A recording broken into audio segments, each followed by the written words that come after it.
The rain came down in steady sheets, painting the empty parking lot in silver and shadow. The clock on the wall inside the rural Pennsylvania animal shelter blinked 2:07 a.m., unnoticed by anyone until the security system lit up with flashing red. The alarm shrieked into the still night as Officer Dana Lopez's radio crackled to life. "We've got a break-in at the shelter. Motion sensors tripped." Unknown subject inside. Dana groaned as she slid into her cruiser, coffee forgotten on the dashboard. The shelter wasn't far, just 10 minutes through winding back roads, slick with autumn rain. She turned on her siren and sped into the darkness, tires hissing against the wet asphalt. Inside the shelter, the fluorescent lights flickered on with a harsh buzz. Rows of kennels lined the long corridor. The dogs barked and whined, some frantic, some simply confused. The front window had been forced open. A figure moved in the shadows, soaked and hunched, eyes fixed on a single cage. Dana entered, gun drawn, but lowered. Her breath caught. "Jack." The man turned slowly. His beard was thicker than she remembered, his eyes darker, sunken. But it was him, Jack Miller, former K-9 officer, her old partner. The one who disappeared 5 years ago. He looked at her, soaked through, shoulders stiff. "Don't call this in," he said, voice low. "Just give me 5 minutes. I'm not here to hurt anyone." "What the hell are you doing here?" He didn't answer right away. Instead, he turned back toward the cage. Inside, a German shepherd, thick coat graying around the muzzle, eyes dull, stood perfectly still. But then, the dog's ears perked. Nose twitching, he moved forward, slow, cautious. Dana blinked. "Max?" The dog stepped closer to the bars. Jack knelt. "Hey, buddy. It's me." The transformation was instant. Max pressed his snout against the gate, tail giving a slow, uncertain wag. A soft whine escaped his throat. Jack reached through the bars, his hand trembling. "I heard he was here," Jack whispered. "They told me he was too aggressive, that he couldn't be rehomed, but he's not like that, not with me." Dana holstered her weapon, stepping closer. "Jack, this isn't the way to do this. You broke into a government building. They'll press charges." "I tried the right way," he said, eyes locked on Max. "They wouldn't even let me see him." "Said he didn't respond to anyone, that he was dangerous." Max licked Jack's fingers through the bars, then sat, ears perked forward, waiting. "He remembers you," Dana murmured. "After all this time." "I wasn't going to leave him here," Jack said. "Not like this." Outside, more sirens echoed in the distance. Reinforcements were coming. Dana's pulse quickened. She stood between Jack and the door. "You need to leave, now, before they get here." "I'm not leaving him." Dana hesitated, torn between duty and memory. She remembered their days in uniform, the way Jack and Max moved as one. She remembered the way it all fell apart. "You're going to get arrested," she said. "So be it." There was something in his voice, not defiance, not pride, just quiet resignation. Like a man who had already lost everything that mattered. Dana looked at Max again, the old dog, once fierce and unstoppable, now pressed against the bars like a child at a window, hoping. "What happened to you, Jack?" she wanted to ask. But she knew the answer. They all did. And now he'd broken the law just to sit beside his partner one more time. Before anything else could be said, the shelter's front door burst open, and 2 officers stepped inside with flashlights blazing. "There he is!" one shouted. Jack raised his hands slowly, but didn't move from Max's side. "I just wanted to see him." As the officers approached, Dana stepped in front of them, hand raised. "Wait. Let me talk to him first." The officers hesitated. "Please," she said. Jack's eyes met hers, pleading without words, and in that moment she understood. This wasn't about a dog. It was about something broken, something lost, trying desperately to be whole again. "Jack," Dana said again, her voice calmer now, but firm. "You can't just show up like this, you know that." Jack didn't answer. He stayed on one knee beside the kennel, fingers still resting against the bars. Max hadn't moved away. In fact, the old dog was now leaning into the touch, his eyes half closed as if anchoring himself to something familiar. "He hasn't done that in months," said a voice behind Dana. She turned. A younger staff member, Shelby, stood wide-eyed in her shelter sweatshirt, holding a clipboard to her chest. "We've had him for almost 8 weeks, growls at everyone. Never eats when we're nearby, but now—" Jack looked up. "You work here?" Shelby nodded, still stunned. Are you the one he was partnered with?" Jack gave a small nod. Dana took a deep breath. The 2 officers behind her were waiting for instructions. She signaled for them to lower their weapons. "Stand by," she told them. "Give us a minute." The hallway fell into a tentative silence. Rain still pounded the windows. Somewhere down the corridor, a smaller dog barked once, then went quiet again. "You didn't even try to talk to me, Jack," Dana said, keeping her voice low. "You didn't return my calls. For years. And now this?" He looked exhausted. His hair was longer, streaked with grey at the temples. "I didn't know what to say." "I didn't know what I'd left to say." Dana's tone softened, but just barely. "You had us, you had Max. I didn't even know where he was until last week. How? Someone from the Force sent me an anonymous letter, no return address, just a note. Said Max had been retired and sent here, said he wasn't doing well." Shelby glanced between them. "He really wasn't." "I mean, he wouldn't let anyone near his kennel. We had to sedate him just to get a proper exam. It's like he was waiting for someone." Jack rested his forehead against the kennel bars. Max gave a quiet chuff, tail slowly wagging. Dana exhaled, arms crossed. "He still knows you. He always did." Shelby stepped closer, cautious.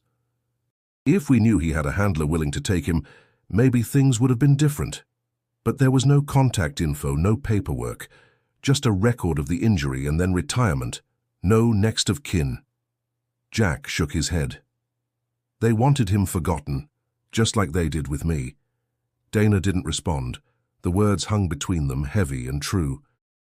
The front door creaked as one of the officers leaned out to speak into his radio. Dana knew they were running out of time. "You can't stay here," she said, voice steady. "But I'm not going to let them drag you out like a criminal either." "I broke in," Jack said. "They wouldn't let me see him otherwise." "I get it," she replied, "but there's still a process." "Still rules." Jack stood slowly, his knees popping. Max let out a low, reluctant whine as the space between them grew. Shelby stepped forward again. "Maybe he can stay, just for a little while longer. He's calm now." "That's a first." Dana eyed her. "That's not up to us." Jack looked at the dog. "I just needed to know he was still here, that he hadn't forgotten." "He didn't," Dana said quietly. "Neither did we." For the first time, something shifted in Jack's face, not a smile but a loosening, like the tight threads holding him together had just been eased. Dana turned toward the other officers. "I'm going to handle this.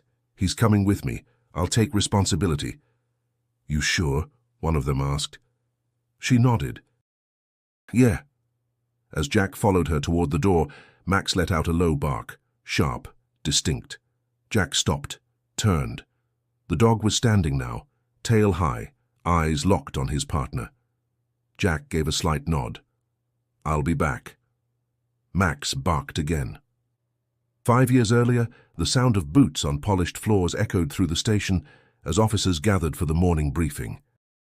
The air smelled of fresh coffee, gun oil, and the familiar buzz of anticipation. Jack stood tall in his uniform, hand resting on the canine harness strapped around Max's chest. The dog sat at attention beside him, eyes sharp, body still. Captain Doyle cleared his throat. "All right, listen up. Drug bust this afternoon in the West End. Intel says it's big. Jack, you and Max are lead on entry." A ripple of respect moved through the room. Everyone trusted Jack, but more than that, they trusted Max. The two had a rhythm, a flow that made them nearly untouchable. Later, in the cruiser, Jack reached into the glove box and pulled out a small blue rubber ball. Max perked up instantly. "You want this?" Jack teased, holding it just out of reach. "Then you gotta earn it." Max gave a soft bark, tail thumping once. Jack smiled and tossed it to him. "You ever get tired of talking to him like he's human?" Dana had asked once, leaning against her car after a long shift. Jack shrugged. He listens better than most people I know." She laughed. "Fair." There was pride in the way Jack walked with Max, not just as a handler, but as a partner. Max wasn't just a tool. He was family. When they entered a building, Max went first.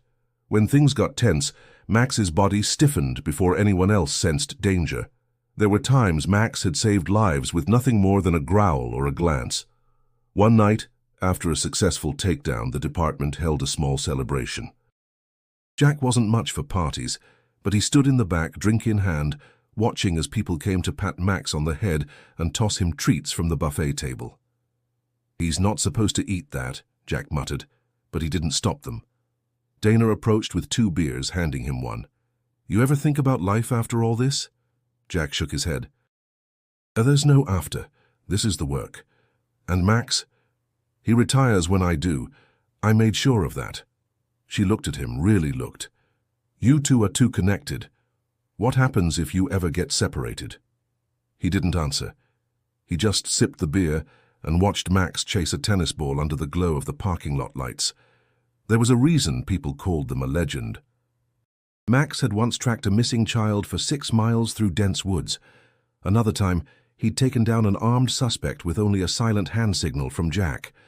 They were on posters in the precinct, featured in a local newspaper. Kids would wave when they saw the cruiser, hoping for a glimpse of the famous dog. Jack never chased recognition. All he wanted was to do the job and go home, with Max beside him. In those days, the world felt stable, predictable. Even when the work was dangerous, Jack carried a sense of control.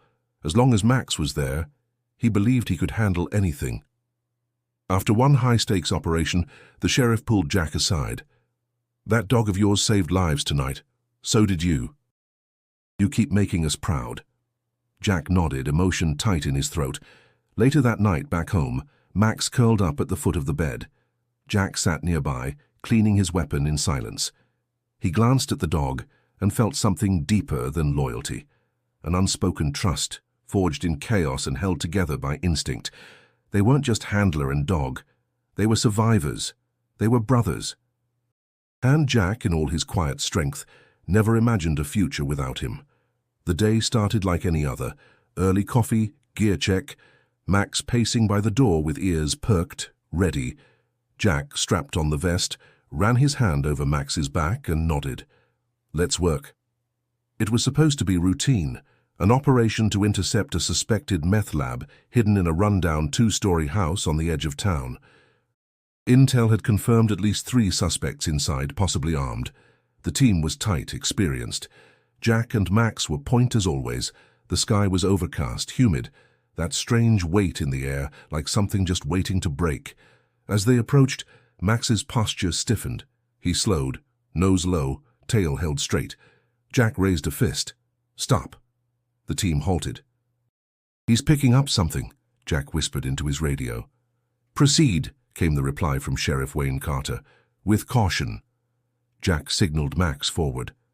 The dog crept ahead, silent as shadow, nose pressed to the crack beneath the door. Then, without warning, he turned and lunged back toward Jack, barking sharply. Jack grabbed his collar, heart hammering. "What is it, boy?" The explosion ripped through the side of the building before anyone could answer. Shattered glass and smoke erupted into the street. The impact knocked Jack off his feet, ears ringing.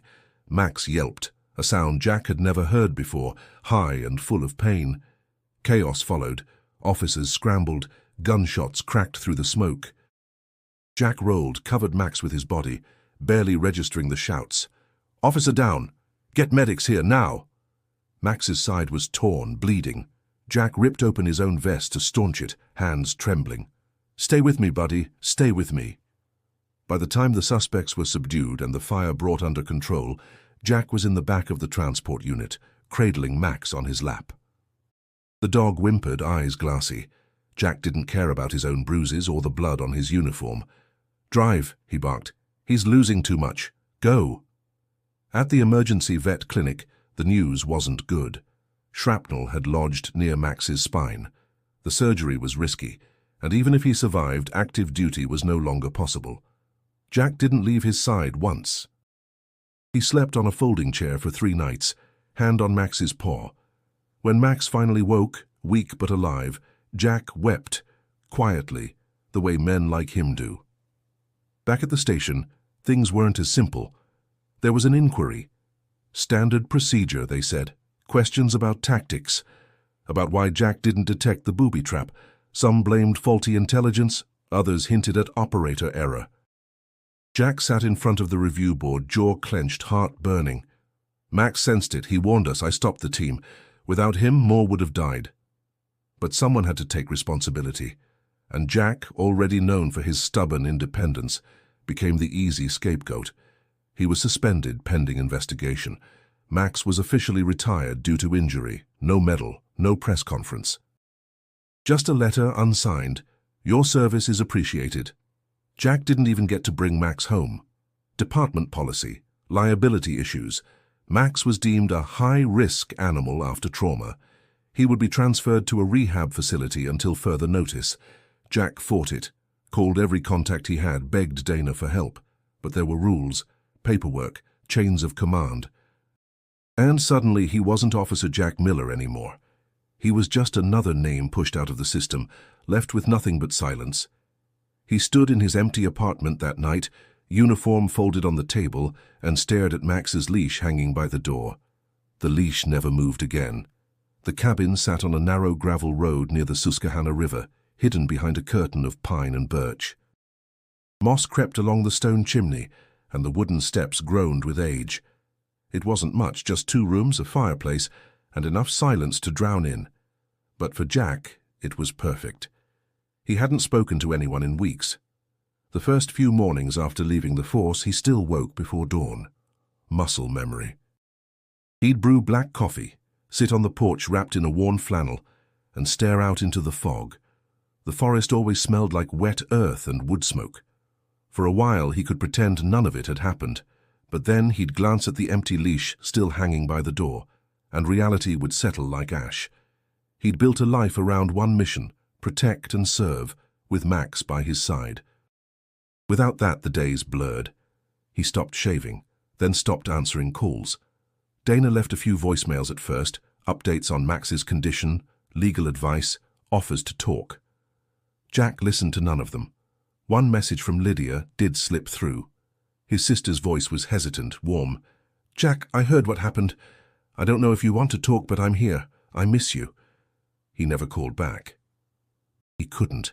Everywhere he went in town, he felt the eyes, the pitying stares, the hushed words. "That's the guy who lost his dog, the one who got someone hurt. They say he froze up." But that wasn't true. He hadn't frozen. He'd followed protocol. Max had done his job. They both had. It didn't matter. The department made their choice. The world moved on. And Jack, without the badge and without Max, had nothing to anchor him. He started drinking, not heavily, just enough to dull the edges. A bottle of bourbon from the corner store lasted him 2 weeks. He'd pour a single glass each night, sit by the fireplace, and let the flames dance across the photo of him and Max that he'd nailed above the mantel. They were younger then, both alert and proud. Max had his paw on Jack's boot, tongue lolling. Jack had a grin he didn't recognize anymore. Sometimes late at night, Jack would dream Max was lying by the hearth again. He'd reach out, half asleep, expecting to feel warm fur. But there was nothing. Just the creak of the old floor and the groan of wind against the eaves. The seasons shifted. Summer bled into fall. The leaves turned like fire before falling like regret. Jack tried to stay busy, chopped wood, repaired a broken fence, took long walks along the riverbank. But the solitude wasn't peace. It was exile. Voluntary, maybe, but exile all the same. He saw a few neighbors from time to time. Old Mr. Tully waved once from his tractor. A kid on a bike passed by and tossed him a confused glance. Jack said nothing. No one asked questions. And then one morning the silence broke. A loud knock, not the breeze, not a delivery. He opened the door slowly, blinking against the sun. It was Lydia. She looked older than he remembered, but still had the same sharp eyes. She held a tote bag and a cautious smile. "You gonna let me in?" she asked, "or are you planning to grunt from the doorway all day?" Jack stepped aside without a word. She entered, looked around, and sighed. "Jack, this place smells like smoke and depression." He tried to smirk. Failed. She sat, set down her bag, and pulled out something wrapped in cloth. A photo. It was Max, taken at the department award ceremony, his eyes bright. "They sent this to me after your hearing," she said. "I thought you'd want it." Jack took it in both hands, his throat tightened. "They're saying he's not adoptable," Lydia said softly. "He's at a shelter, Jack, and it doesn't sound good." Jack sat at the edge of the porch, hands clasped between his knees, staring out at the shifting river. Lydia stood behind him, arms crossed, silent. She hadn't spoken much since she arrived, just watched him, her expression somewhere between concern and disbelief. "You're thinner," she finally said. "I eat," Jack replied. "Sure, like a ghost does." He didn't respond. The wind stirred the trees, dry leaves scraping across the porch like brittle whispers. Lydia stepped forward and sat beside him. "I didn't come to fight. I know. But I'm still going to say things you won't like. I know that too." She glanced sideways at him. "Why didn't you tell me what happened? I had to hear it from a friend of a friend in Harrisburg." "You disappeared, Jack." Jack's jaw tightened. "It wasn't your burden. You're my brother. You don't get to decide that." He looked down at the calluses on his hands, rubbed his thumb over a rough patch like it might erase the guilt beneath it. After a long silence, Lydia reached into her tote and pulled out a printed email. She handed it to him. "What's this?" "Read it." He scanned the page. A short message from someone named Angela Rivers, a volunteer at the Pine Ridge Animal Shelter. It mentioned a retired canine named Max, described as unresponsive, aggressive, deteriorating. Potential euthanasia scheduled within the next month due to space constraints. Jack blinked, the words blurring. "This can't be real." "I called them. They said he's still there. But he's not doing well, refuses food. Doesn't let anyone near him. They were supposed to place him with a rehab family. Well, they didn't, and now he's locked in a cage and no one knows what to do with him." Her voice cracked. "He needs you." Jack stood abruptly, pacing to the edge of the porch, fists clenched. The sun broke through the trees for a moment, catching the gold in his hair and the tired lines etched deep in his face. "I can't," he said. Lydia stood too. "Why not?" "Because I failed him." "No. You failed yourself. You let one mistake, one moment where you weren't even at fault, define everything." He got hurt. "He lived," she snapped. "And you saved lives that day. You just won't let yourself believe it."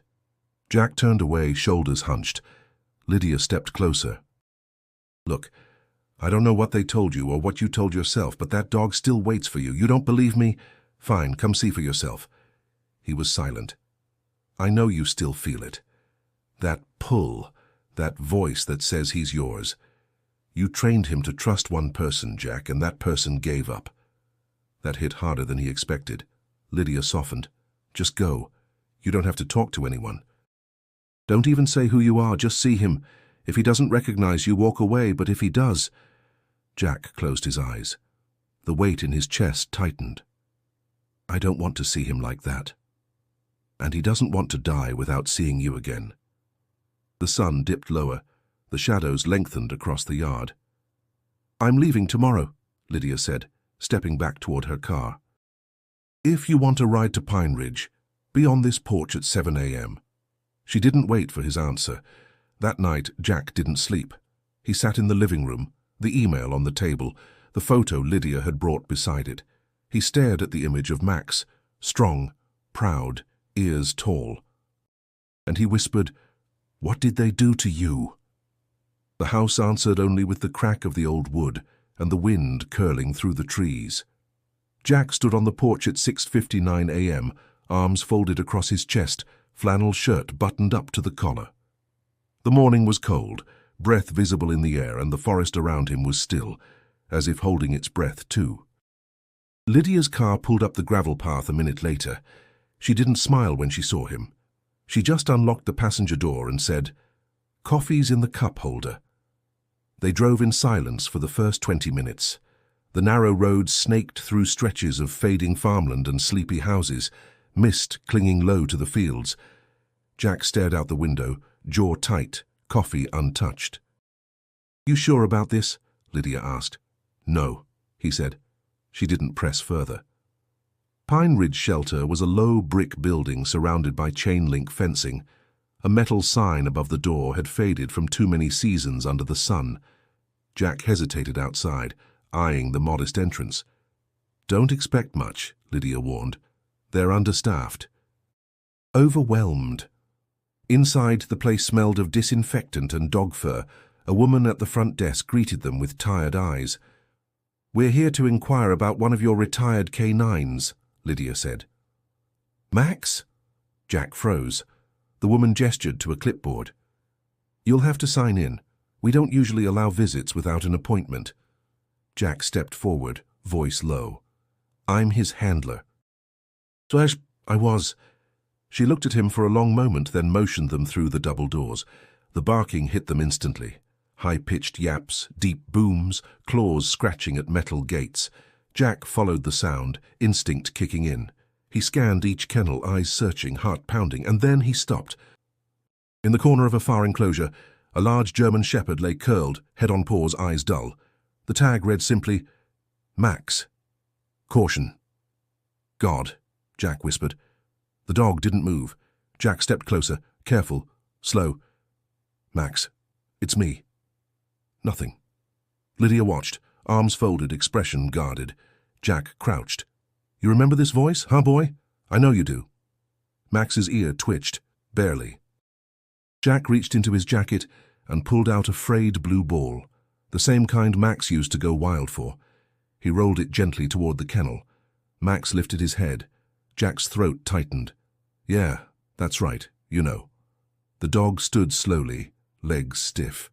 He walked forward, uncertain, eyes locked on Jack. Then he stopped inches from the bars. Jack extended a hand. "Come on." "Come here." Max stared a moment longer, then pressed his muzzle to Jack's palm. A soft whine escaped him. Low, aching, familiar. Jack bowed his head, hand trembling. "I'm so sorry I didn't come sooner." Lydia stepped back to give them space. Later, in the director's office, Jack sat across from a man in a wrinkled polo shirt who smelled faintly of coffee and stress. "Look, I don't doubt your history," the man said, "but you can't just take him. There's process, paperwork, liability reviews." "I don't want to take him," Jack replied. "I just want to visit, train with him, be around." "Why now?" "Because he's not done yet," Jack said, "and neither am I." The director looked unconvinced. "It's not that simple. You're not on record as an adopter." "There are insurance issues." Jack leaned forward. "If he was anyone else, you'd have put him down already." "That's not fair." "But it's true." The man sighed. "Fine. 1 visit, 20 minutes, staff supervises. After that, we'll review." Jack nodded. He walked back to the kennel where Max now stood alert, tail slowly wagging. Jack knelt again. "This isn't over, buddy." "Not even close," Max barked once, short and clear. Lydia smiled. "He remembers." Jack looked at the dog, then at the cold grey walls around him. This place doesn't deserve him. The training yard behind the shelter was little more than a fenced gravel lot, bordered by dead grass and a few makeshift obstacles. An old tire, a tilted ramp, a rusted barrel. The air smelled like wet soil and dog fur, and the late afternoon sun filtered through overcast clouds, casting long, soft shadows. Jack stood with his boots in the dirt, arms loose at his sides. Max sat a few feet away, alert but uncertain. 2 volunteers leaned against the building wall, one holding a clipboard, the other filming discreetly on a shelter tablet, documentation for the file, they'd said, just in case. Jack took a breath. "Max, heel." Max's ears flicked. "Heel," Jack repeated, firmer. Max stood, walked slowly, then circled to Jack's left side, sitting perfectly aligned. Jack exhaled. "Good?" One of the volunteers muttered. "He hasn't done that for anyone." Jack looked down. We used to do that every morning, rain or shine. He stepped forward. Sit. Max remained. Down. Max lowered to the gravel. Stay. Jack walked 10 paces. He turned. Come. Max rose and trotted forward. Not fast, not with the same fluid grace of youth, but steady. He stopped in front of Jack, tail swaying slowly, then pressed his head against Jack's chest. Jack knelt, wrapping his arms around the thick neck, fingers buried in fur he once knew better than his own skin. I missed you, he whispered. You held on. I don't know how, but you did. Max licked his jaw. Dana watched from a side door, arms crossed. She hadn't made herself known yet. But her heart was hammering. She remembered Max as the unstoppable force, swift, sharp, precise, and yet, seeing him now, softened by time and suffering, leaning into Jack like a child clinging to home, it broke her in ways she hadn't expected. Jack stood and tossed the blue ball underhand across the lot. Go on, he said. Let's see what's left in those legs. Max hesitated, then ran. It wasn't fast, it wasn't clean, but it was effort, and more than he'd given anyone in months. He chased the ball, skidded in the dirt, grabbed it clumsily in his jaws, and turned back. Jack clapped once. That's my boy. Max dropped the ball at Jack's feet and sat, panting. The clipboard volunteer stepped forward.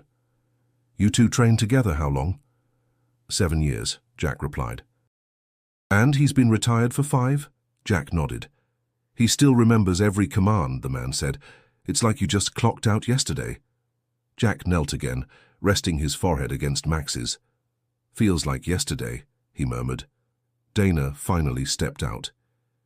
He needed this, she said quietly. Jack looked up. So did I. Shelter director's reviewing the footage. Says he's never seen Max this responsive. Might open the door for something long-term. Jack stood slowly.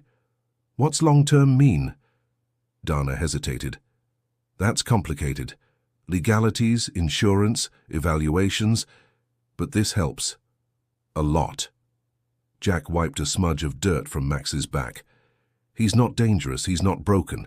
He just needed a reason to remember who he is. And you? Dana asked. I needed a reason to remember who I am too. Max barked, short and sharp, tail wagging with purpose now. Jack turned toward Dana. I'm not leaving him again. You can tell whoever needs to hear it. She nodded. I'll make sure they do. A breeze kicked up, rustling the dry leaves along the fence. Jack looked around the dusty lot, the chipped paint on the kennel doors, the tired eyes of the dogs watching from behind chain links. This place? It's not enough for him. It's all we've got, Dana said. Then I'll make it enough. By morning, the story had already spread. Someone from the shelter had leaked the footage. Jack and Max reunited, training like no time had passed. It was a short clip under 2 minutes, but it hit every nerve. The comments flooded in. Hero reunited with his partner. Loyalty doesn't fade. Why is this man not allowed to take his dog home? Jack sat in Lydia's car outside the shelter, the engine off, holding her phone in one hand, watching the video for the 4th time. It was surreal, seeing himself on screen, hearing Max bark again, watching strangers debate his life online. This wasn't supposed to go public, he muttered. Lydia shrugged. Maybe it needed to. Inside the shelter, the atmosphere had shifted. Staff were tense. Dana met them at the door holding a folder. The director's not happy, she said, voice low. The board's getting calls. The sheriff's office too. Jack raised an eyebrow. Let me guess, they want me gone. They want to know what you're doing here. Why a man under disciplinary history with the department was allowed back into a secure facility. Why a classified K9 is suddenly a viral star. Jack scoffed. They classified him after dumping him here. Dana didn't smile. It's politics now. They followed her into the back office where the shelter director waited. He looked tired, jaw clenched, sleeves rolled to the elbows. Mr. Miller, he said, I assume you've seen the video. I didn't post it. No, but you're in it. And so is a high-liability dog. That video's already had 80,000 views. You know what that means? Jack crossed his arms. That people care. It means lawsuits, questions, media, and worst of all, scrutiny. Lydia stepped in. Scrutiny of what? A man spending time with the dog he trained and risked his life beside? The director ignored her. This is not how we operate. And now we have police asking why a retired officer, who left under investigation, is being given unsupervised access to a dog deemed unstable. Jack stepped forward. I wasn't unsupervised. The director slammed the folder on the desk. Do you even understand the position you're putting us in? This isn't a redemption arc. This is a liability disaster waiting to happen. Dana spoke quietly. He's not wrong about the system, but he's not the enemy either. The public sees a hero, that matters. Public opinion fades, the director snapped. Injury claims don't. Jack's voice was low but steady. So what? You muzzle him, lock him up, and wait for him to break down completely. We follow protocol. Protocol failed him. The silence in the room was sharp enough to cut. The director finally exhaled. You're suspended from the facility until further notice. If you want to file for custody, do it through proper legal channels. But there'll be no more visits. Dana opened her mouth, but Jack stopped her with a hand. He looked down, jaw tight, then back at the director. You're making a mistake. We're protecting our staff. He's not a threat. You were, the director said, the night you broke in. Jack nodded once. Noted. They walked out in silence. Dana followed, catching up in the parking lot. I'm sorry. I tried. I know, Jack said. This wasn't on you. Lydia's voice was sharp. They're hiding behind rules because they're scared of compassion. It's pathetic. Jack didn't argue. He stood beside the car, eyes closed, face tilted toward the wind. A cruiser pulled into the lot. Sheriff Wayne Carter stepped out, sunglasses on, expression unreadable. He looked at Jack. Got a minute? Jack nodded slowly. The sheriff walked toward him. You stirred up a hornet's nest. Didn't mean to. But you're not wrong, Carter said. They forgot what you did for this county. I didn't. Jack waited, unsure where this was going. I might have a way to fix this, Carter said, if you're willing to play by some new rules. They met at the diner off Route 72, the kind of place where the coffee was burnt and the waitresses remembered your order after one visit. Sheriff Carter chose the booth in the back, away from the regulars. Jack slid in across from him warily.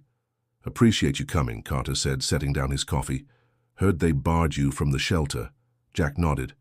Didn't take long. You know, I watched that video a dozen times. Max didn't just obey commands. He came alive again. Jack stared out the window. He's still in there. They just gave up on him. Carter leaned forward. You and I both know how the system works. You're not on active duty. You've got no clearance. Technically, you don't even exist in the force anymore. Jack said nothing. But I've got a youth diversion program that runs out of the same county budget. Local teens, first-time offenders, kids on probation.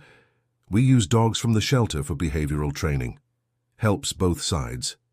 Jack blinked. I've heard of those programs.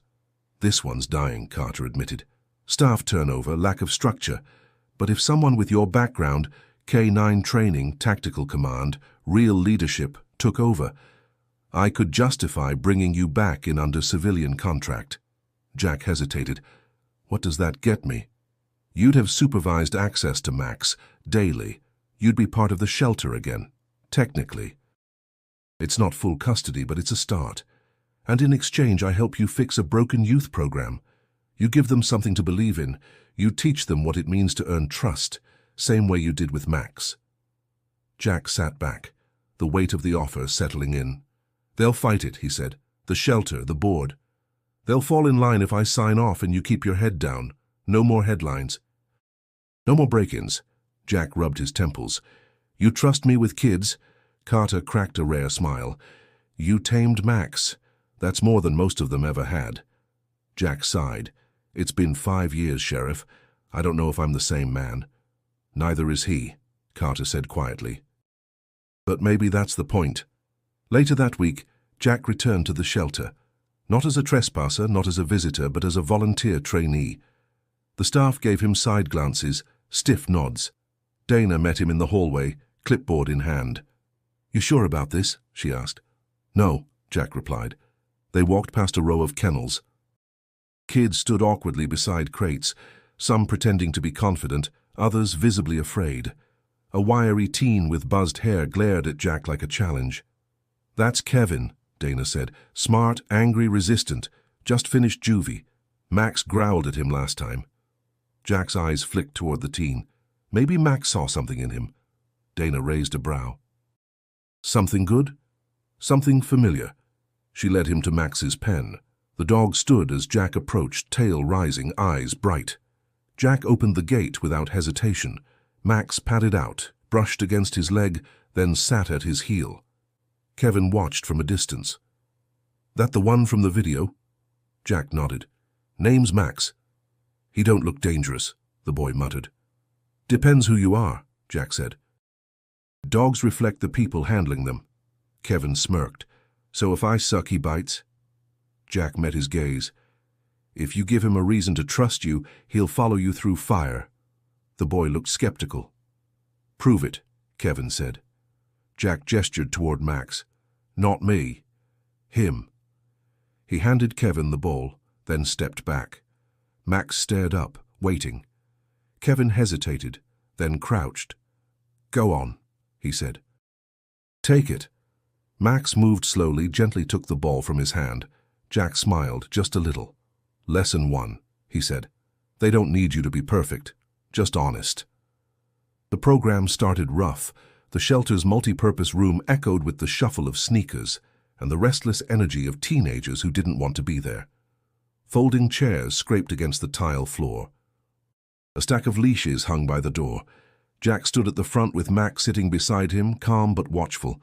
"All right," Jack said. "You're here because someone believes you deserve a chance. Maybe you don't see it that way. Doesn't matter. What matters is the dogs. They'll tell the truth about you faster than I can." Most of the teens avoided his eyes. Kevin, though, leaned back in his chair, arms crossed, a smirk plastered across his face. "What if the dogs don't like us?" one girl asked. Jack shrugged. "Then you figure out why. Dogs don't lie." Kevin muttered loud enough for everyone to hear. "Or maybe they're just smart enough to see through this crap." Jack locked eyes with him. "You got something to say it to me." Kevin smirked wider. "I don't take orders from some washed-up cop." The room went silent. Jack didn't flinch. "Then don't take them. But if you want to walk out of here with something more than another record, pay attention. Not to me, to him." He nodded toward Max. Max sat, ears perked, gaze fixed on Kevin like he understood every word. Jack continued, "He doesn't care about your past. Only what you show him now." Kevin rolled his eyes but said nothing. Over the next hour, Jack demonstrated basic commands with Max. Sit, stay, heel. The dog obeyed flawlessly, but Jack's voice carried a rough edge, like he was pushing through old scars. He gave the kids a turn one by one. Some fumbled, some succeeded. Max cooperated, though less enthusiastic. When Kevin's turn came, he stood with exaggerated laziness, dragging his feet. Jack handed him the leash. "Tell him to heel," Jack instructed. Kevin muttered, "Heel." Max didn't move. "Say it like you mean it," Jack said. Kevin scowled. "I don't talk to dogs." "Then he won't talk to you." The room chuckled, a few kids snickering. Kevin's face flushed. He yanked the leash. "Heel!" Max stiffened but stayed planted. His eyes flicked to Jack, waiting. "Yelling won't work," Jack said calmly. "He respects tone, not volume. Try again." Kevin shoved the leash back at Jack. "Forget it. I'm not babysitting some mutt." Jack took it, steady. "That's fine, but remember this. How you treat him is how you treat people. If you can't earn a dog's trust, good luck earning anyone else's." Kevin glared but said nothing. After class, Dana caught Jack in the hallway. "You pushed him hard." "He needs it." "You need to be careful," she warned. "He's on thin ice already. You break him, he'll shut down." Jack rubbed his forehead. "Max saw something in him, I don't know what, but I can't let him waste it." Dana softened. "And what about you? You think you're ready for this? These kids aren't soldiers, they're wounded." "So am I," Jack said quietly. Later that night, Jack stayed after the others had gone. He sat on the floor of the training yard while Max rested his head on his knee. The dog's breathing was heavier than usual, labored. Jack stroked his fur slowly. "You're slowing down, partner," he whispered. Max whined, eyes closing. Jack stared up at the sky through the chain-link fence. The stars were faint but present. He felt the weight pressing down, not just of the program or Kevin, but of time itself, and he wondered if he had enough left in him to fight it all. The next week brought rain. Heavy sheets of it beat against the shelter roof, drumming so loudly that Jack had to raise his voice over it, while the teens filed into the training room. The fluorescent lights flickered, casting long shadows across the damp concrete floor. Max was already lying on his mat, chest rising slowly, eyes half shut. Jack kept glancing at him, worried by the sluggishness, but forced himself to focus on the group. "Dogs don't care what's happening outside," Jack said. "Storms, noise, chaos, they look at you to decide if it's safe. If you panic, they panic. If you're steady, they learn to be steady too." The kids shifted in their seats. Kevin leaned forward, tapping his sneaker against the floor, restless. "What if you're not steady? What if you can't fake it?" Jack studied him.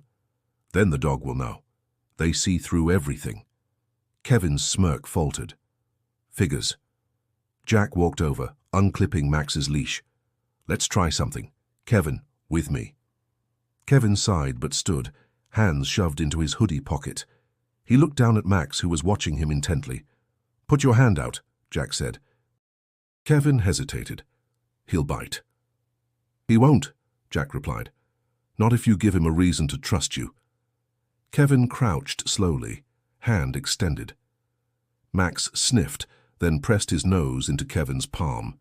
The boy's eyes widened, a flash of surprise breaking through his guarded mask. "He didn't pull away," Kevin muttered. "Because you didn't," Jack said. For the first time, Kevin didn't have a comeback. The others took turns working with the dogs, but Jack kept an eye on Kevin. The boy lingered, asked questions he pretended not to care about. When the others left, Kevin stayed behind. Jack was wiping down leashes when he heard Kevin speak softly. "I had a dog once." Jack didn't turn around. "Yeah?" "Pit mix. Best thing in my life. He'd wait for me at the bus stop every day. My mom gave him away when things got bad." Kevin's voice caught for half a second. "Said we couldn't afford him. I never saw him again." Jack set the leashes down. "That wasn't your fault." Kevin shrugged. "Feels like it was. I should have done something." Jack finally faced him. "You were a kid. Some things you don't get to control." Kevin looked at Max, who was watching quietly from his mat. "Guess he knows what that's like too, huh?" Jack nodded. "More than you realize." For a moment, silence filled the room, broken only by the rain hammering the roof. Then Kevin knelt beside Max, resting a cautious hand on his back. Max sighed deeply and leaned into him. Jack felt something shift, not just in Max, but in Kevin too. The following day, the breakthrough grew. During a trust exercise outside, Max refused to follow a command from Jack. His body was stiff, his breathing rough. The kids started whispering nervously. Kevin stepped forward. "Let me try." Jack hesitated, then handed him the leash. Kevin crouched, spoke softly. "It's okay, boy, just us, you're good." Max's posture eased. He sat, then lay down, head on Kevin's shoe. The group fell silent. Even Jack felt his throat tighten. Dana, who had been observing from the doorway, whispered, "That's the calmest I've seen him in years." Jack nodded slowly. "Because Kevin understands." Kevin looked up, uncertain. "Understands what?" "That trust isn't free," Jack said. "You earn it by showing up, even when it hurts." Kevin met his eyes, and for once, he didn't look like he was fighting everything around him. And as Max exhaled heavily, tail thumping once against the ground, Jack realized both boy and dog had just taken their first real step toward healing. The town hall was packed. Folding chairs lined the walls, neighbors whispering as they waited for the evening talk to begin. A banner read, "Community Night, Healing Through Service Animals." Jack stood off to the side, adjusting his collar, palms damp. Public speaking had never been his strength. Dana leaned in. "You don't have to be perfect, just be honest." Jack nodded, though his stomach churned. He glanced at Max, who sat patiently at his heel, eyes bright despite the greying fur. Kevin sat in the second row, arms crossed, but this time there was no defiance, only quiet pride. When Jack stepped to the podium, the room hushed. He gripped the wooden sides, knuckles pale. "I'm not a speaker," he began. "I'm not a politician. I'm just a man who lost himself when he lost his partner." His voice wavered, but he pressed on. 5 years ago, I was a K-9 officer. My dog Max and I went everywhere together. We trusted each other with our lives. Then came a night where everything went wrong. He was hurt. I was blamed. And suddenly the world I built around service collapsed. They took him away, and I let the guilt bury me. Murmurs rippled through the crowd. Jack swallowed hard. I spent years hiding. Thinking I'd failed him, failed everyone. But what I didn't realize was, he never stopped waiting. Dogs don't measure worth the way we do. They don't care about medals or mistakes. They care about presence. About showing up. He looked down at Max, who wagged his tail softly. When I finally walked into that shelter, I thought he'd forgotten me, that I didn't deserve him anymore. But he remembered. And in that moment, I realized something. Sometimes it's not about whether you fall, it's about whether you're willing to stand up again, even when you're not sure you can. The room was silent. Even the shuffling had stopped. Jack drew a steady breath. Now I work with kids, some who've been told they're broken, dangerous, beyond saving. I see the same look in their eyes that I saw in Max's. But I've also seen what happens when you give them trust. When you give them responsibility, they rise. He gestured toward Kevin, who looked startled by the attention. This young man, he showed Max patience I didn't expect. Max responded. Not because Kevin was perfect, but because he was honest. And that honesty changed them both. Kevin shifted, cheeks red, but a small smile tugged at his lips. Jack let his words settle, then finished. We can all learn something from these dogs. They don't ask for perfection. They just ask us to keep showing up, no matter how many times we've fallen. And if we do, they'll walk with us until the end. When he stepped back, the applause rose like thunder. Dana clapped hardest, pride shining in her eyes. Lydia wiped away a tear. Even Sheriff Carter stood near the back, nodding slowly, arms folded across his chest. Afterward, people crowded around, neighbors, old colleagues, even strangers who'd seen the video. They shook Jack's hand, knelt to pet Max, asked questions about the program. For the first time in years, Jack didn't shrink from the attention. He let their words sink in, not as judgment but as recognition. Dana pulled him aside. You did good tonight. Jack exhaled. Feels strange. Good but strange. Kevin approached, hands shoved in his pockets. You made me sound like some hero back there. Jack smiled faintly. Maybe you are. The boy looked down, embarrassed, but didn't deny it. And as Jack stood among friends, family, and strangers alike, he felt something he hadn't in years. Redemption. Not complete, not perfect, but real. The first frost of the season had come overnight, leaving the fields glazed in white. Jack woke to the brittle sound of frozen branches tapping against the cabin window. Max lay on the rug by the fireplace, chest rising shallow, eyes heavy. Jack knelt beside him, stroking his fur. Morning, partner. Max shifted, ears twitching, but he didn't rise like he once did. The vet's words from the day before rang in Jack's ears. It's time. He's lived longer than most. You gave him more than we expected. But he's tired now. Jack had nodded, unable to argue, but he hadn't said goodbye. Not yet. He clipped on the leash, the same worn one that had hung by his door for years, untouched until recently. One more walk, Jack whispered. The forest path was quiet. The river nearby shimmered with pale light, ice forming along its edges. Max walked slowly, paws crunching over frosted leaves, breath puffing in small clouds. Jack kept his pace slow, matching him, step for step. You remember this trail? Jack said softly. Used to run it in under 10 minutes. Now look at us, 2 old men taking our time.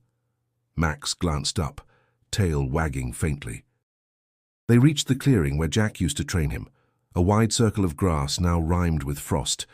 Jack unclipped the leash. "Go on. Free run." Max stood still for a moment, then trotted forward, sniffing at the familiar earth.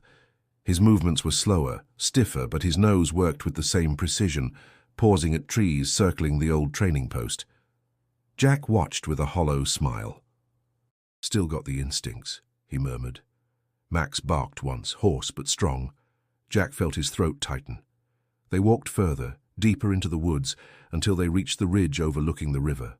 The water cut silver through the valley, the sky stretching wide above. Jack sat on a fallen log and Max eased down beside him, resting his head on Jack's boot. Jack's voice was barely above a whisper.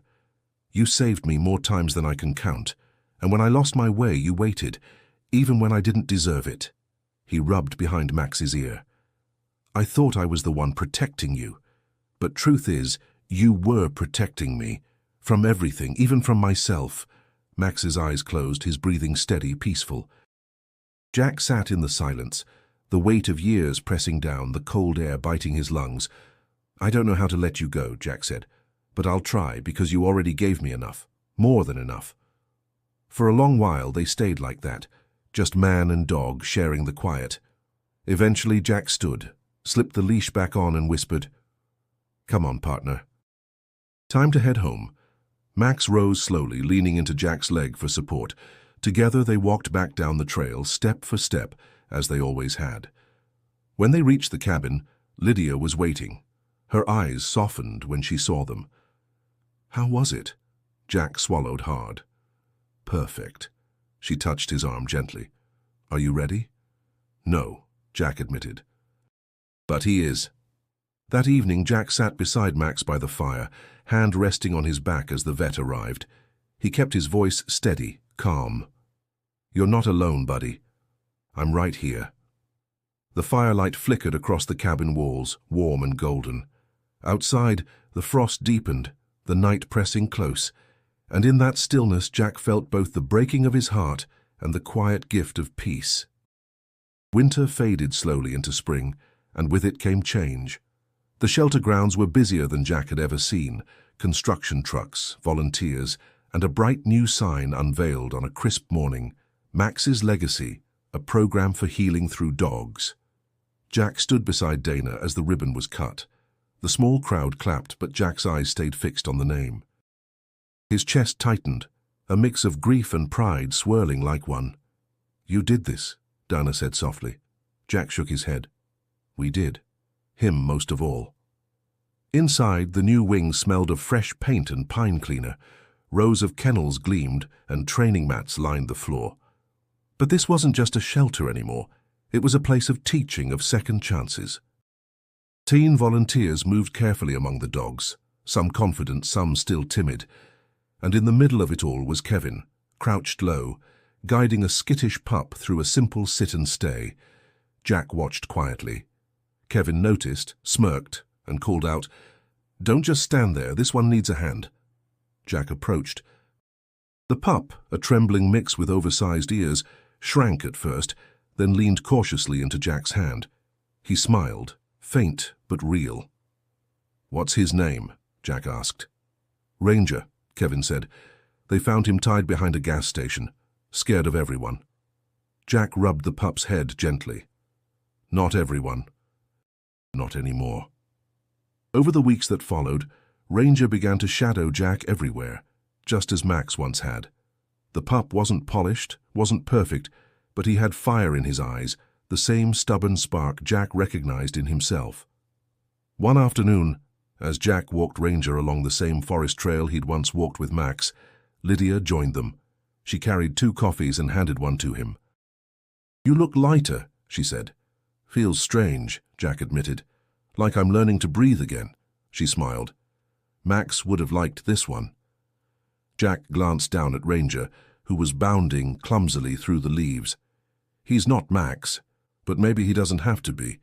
Maybe he just has to be Ranger. The weeks turned to months, and Jack found himself not just leading the program, but living it. He saw kids who once carried anger soften under the weight of a dog's trust. He saw eyes once hardened by betrayal light up with the joy of being believed in, and slowly, piece by piece, he saw himself in them. One evening, after a long day of training, Kevin lingered. "You know, when I first met you, I thought you were a joke," he admitted. Jack smirked. "So you weren't exactly charming yourself." Kevin chuckled, then grew serious. "But Max, he saw something in me. You did too. I don't know why. But thanks." Jack placed a hand on his shoulder. "Don't thank me. Thank him. He was always the better judge of character." They stood in silence for a moment before Kevin added, "Ranger's lucky. He's got you." Jack looked down at the pup, tail wagging furiously, and whispered, "I'm the lucky one."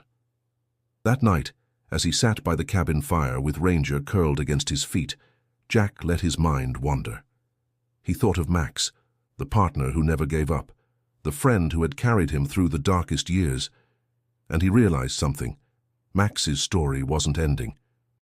It was living on in every frightened kid who found strength, in every abandoned dog who found trust, and in every step Jack took toward redemption. He raised his glass quietly. "To you, old friend, you did more than serve, you saved." The fire crackled. Ranger stirred but didn't move, and for the first time in years Jack felt whole. So if this journey touched you the way it touched Jack, don't forget, subscribe for more true stories of resilience and loyalty, and click on the next video on your screen, because Max's legacy doesn't end here.